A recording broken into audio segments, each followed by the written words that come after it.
Alright, welcome back everybody. So today we're going to be brewing a good old German Hefeweizen, a heavy wheat beer, if you will. So these are very famous beers, originated in Bavaria.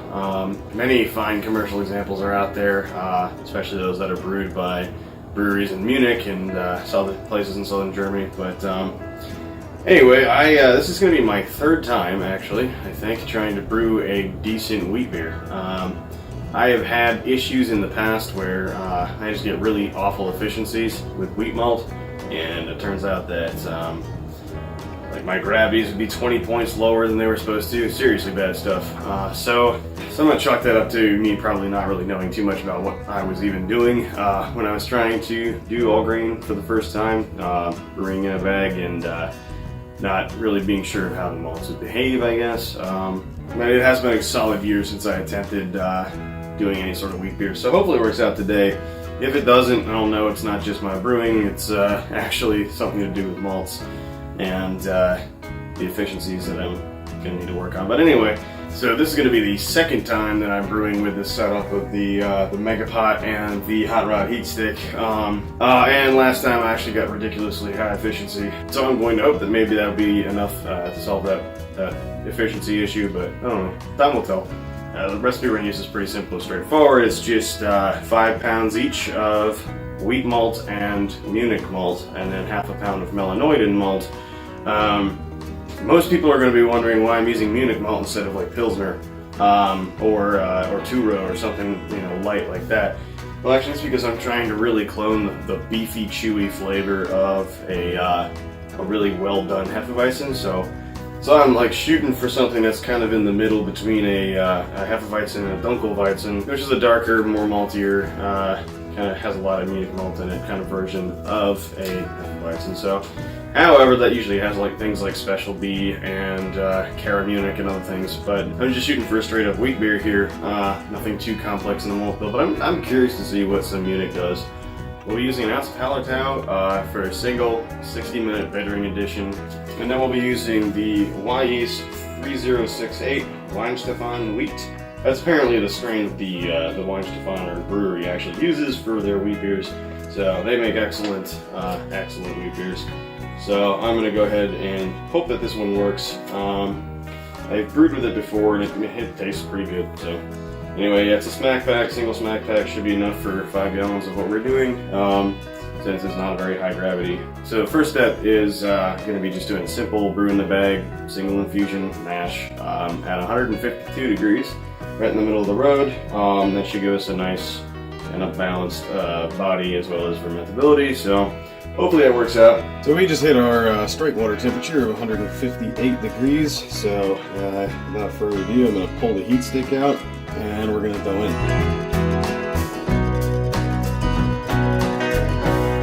In case anyone is actually wondering, I did heat the strike water using only the heat stick, not the actual burner element, so that way I can just keep the pot on the stove.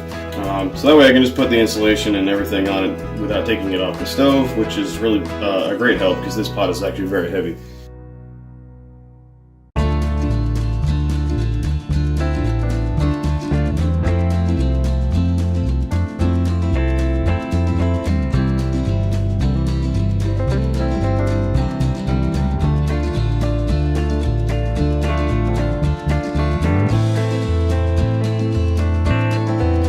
Alright, here we go. It's 151.5? Okay, that'll be fine.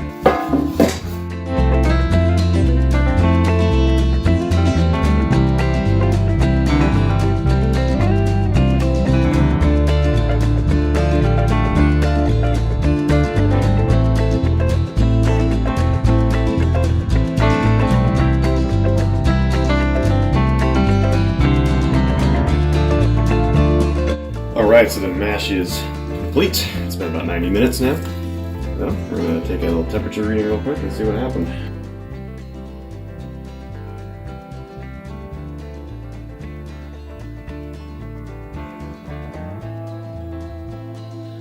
Alright, so yeah, lost a lot of temperature actually on this. It's reading 144. That's not actually awesome. That's mainly because I took the kettle off of, normally when I am actually doing the brew in the bag, normally I will sit this on a cushion or other kind of like insulating surface on the bottom, and then wrap it up as I did already. However, I didn't do that this time. I didn't expect heat to be lost through the bottom, but I guess it was. I suppose next time I can keep a very low heat on the burner perhaps and see if that works. Otherwise, I'll just go back to putting it on the cushion. Anyway, it's still going to be fine, and if anything, we'll have a little more fermentability, but this might be a pretty thin-bodied Hefeweizen, but I don't know. We'll see what happens. Anyway, still should get a good brew out of it, so hopefully that works.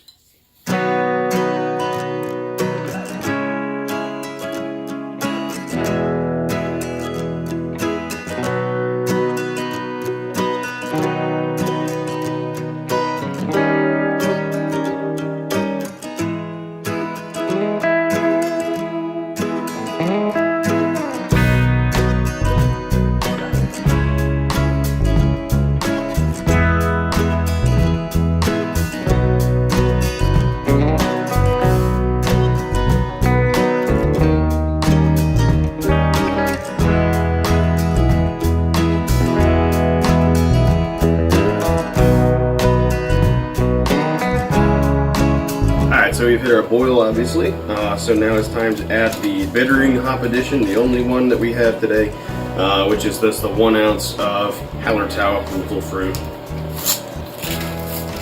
So,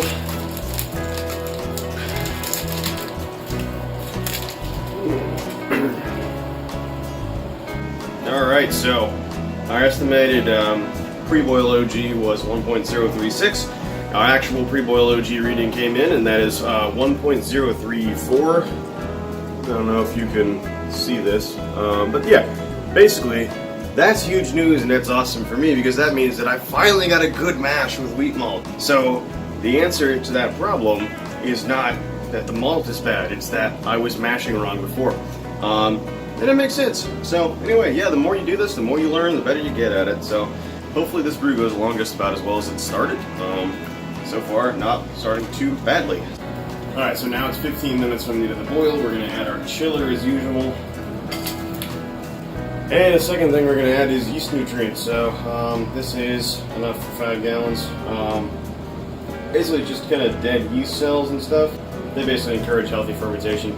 I started to get into the habit of just kind of adding this in as a catch-all. That's a good thing to make a habit in your brewing. So there we go. Hope it doesn't explode.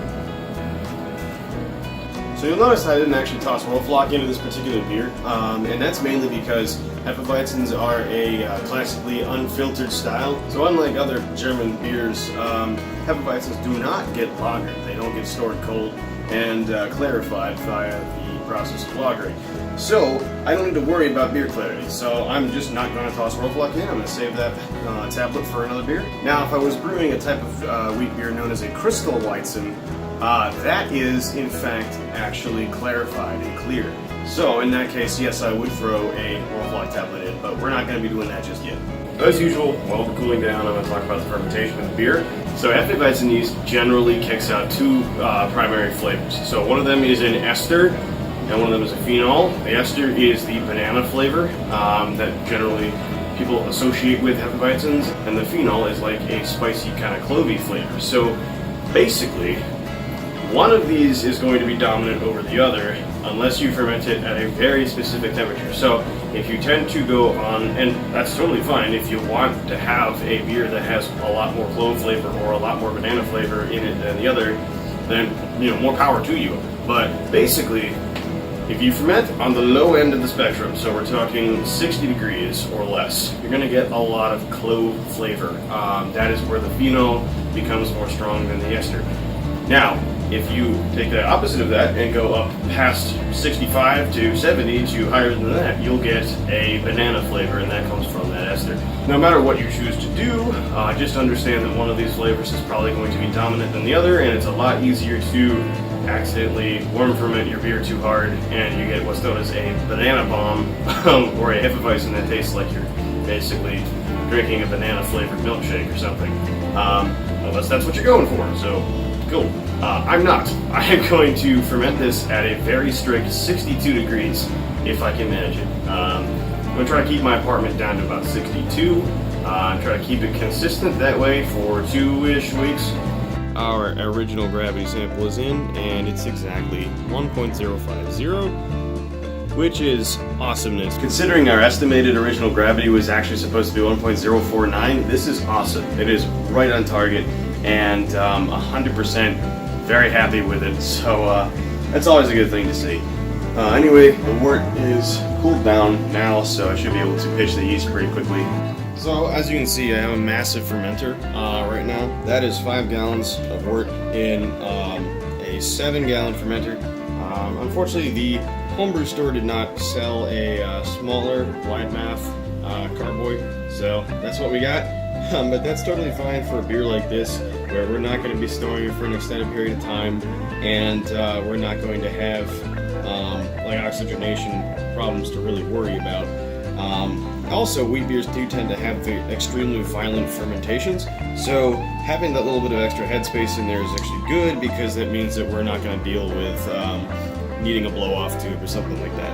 Alright, and one other awesome thing about the wide mouth fermenter is that I don't have to shake it to aerate it. I can just stick my whole hand in there and go.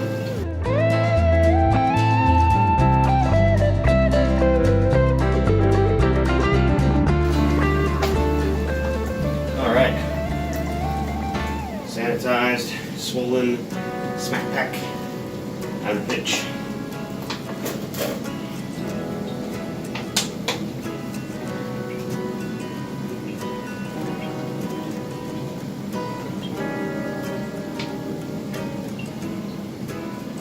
Now, basically, we will just keep this somewhere and let it go and do its thing for 2 weeks at 62 degrees. So the Hefeweizen fermentation did go pretty well, all things considered. I did lower my apartment down to 62, but that is one explosive fermentation, and man did it kick off some heat. My thermometer that's strapped to the edge of the fermenter was reading up to 68 at points during the fermentation, because it was so hot and it was throwing off that much heat.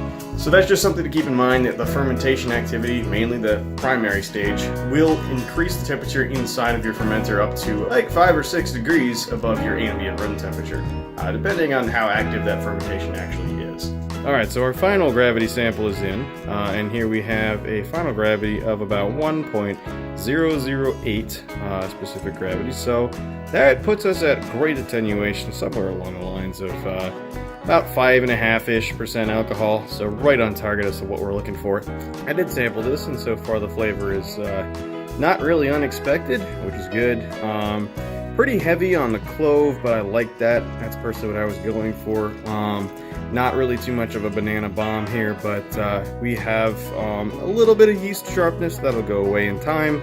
But at the moment, I'm actually lacking that whole very thick bready character I was kind of going for by adding Munich malt, but perhaps that's just a function of time.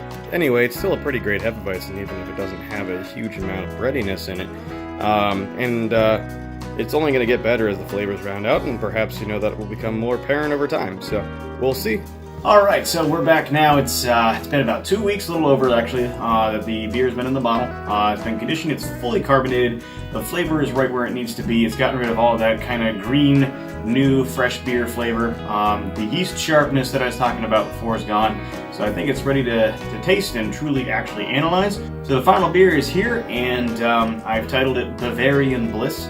It came out to about 5.7% alcohol by volume, and a very small 9 IBUs, but that is totally characteristic of the style. As far as metrics go, that's about exactly what we want. So right as I was about to shoot the segment where I poured the beer, I noticed that the glass I was using was actually kind of dirty, so I figured it'd be best to use a fresh and guaranteed clean glass. So here I pulled out my my pride and joy here, the Weinstefaner Hefeweizen glass.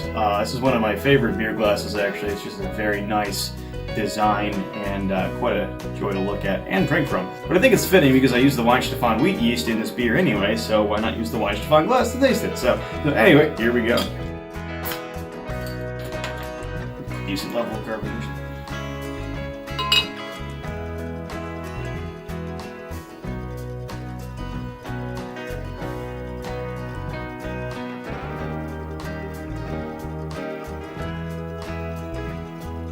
Alright, so as you can see, I did dump all the yeast in there. That's kind of something you do when you have a Hefeweizen.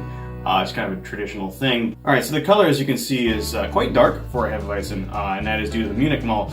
It is somewhere along the lines of a dark gold to almost bronze color, I would say. So here you can see it up in the light, just so you can, I don't know if that's actually in frame, but hopefully it is. Head, the head is a nice pillowy, very nice white color, very fine bubbles, and it stays put pretty well actually too. It's got a decent amount of head retention. That is a natural characteristic of wheat malt, which is one of the awesome things about Hefeweizen is you get this glorious head. So next up, of course, is aroma.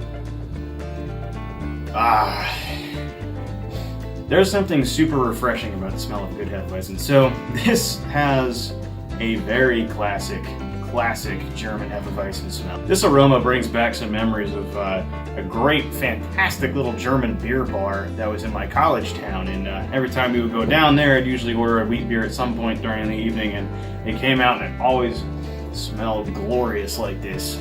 There's such a nice, healthy helping of wheat malt with a balanced clove aroma that does not smell overpowering at all. It's just it smells just spicy and savory and just full. It smells very full.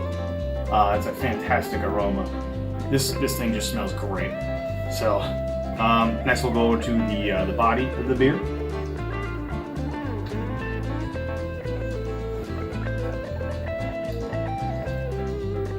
So the wheat malt in here makes this have a very creamy mouthfeel.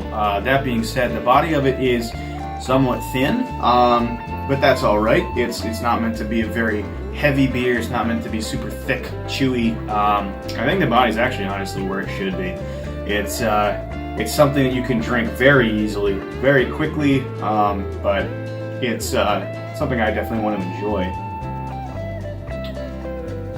It's a nice, pleasant effervescence with the carbonation right on point. I did about 2.75 volumes of CO2 for carbonation, and it has just enough to kind of spritz your tongue, and not so much that it kind of stings your tongue like a soda, for example. But it's a little more highly carbonated than most standard beers out there. However, that kind of lends to its that plays off of the clove quite nicely, I think, personally.